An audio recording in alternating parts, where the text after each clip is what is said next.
Let's walk through how to make a treble crochet, which is a double crochet in US terminology. This is the tallest of the 3 standard crochet stitches. So taller than the double crochet, which is a single crochet in US, or the half treble crochet, which is a half double crochet in the US. And to start building height, the stitch begins with a yarn around hook.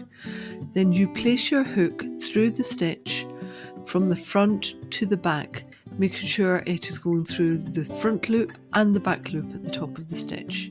Yarn around hook and pull up a loop, which simply means pulling this loop that was the yarn around from the back to the front of your work.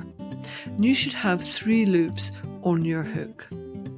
Yarn around hook again and pull through 2 loops, and you will have 2 loops remaining on your hook.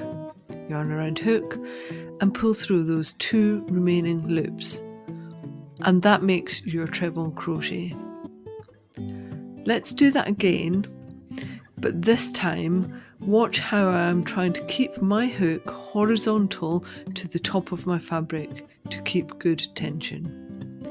Ending up with the hook horizontal as I finish the stitch is essential.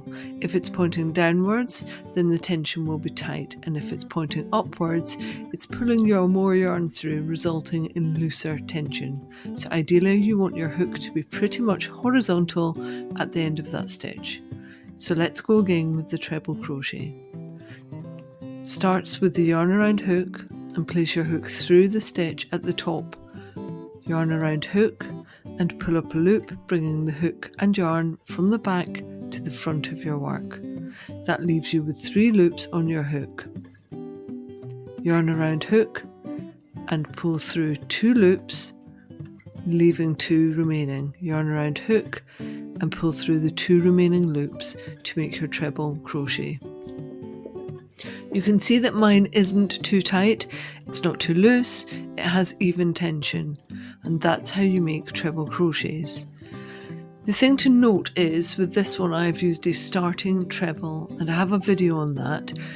If you don't know how to make them, I encourage you to learn to use them, as instead of using a 3 turning chain which leaves this big gap.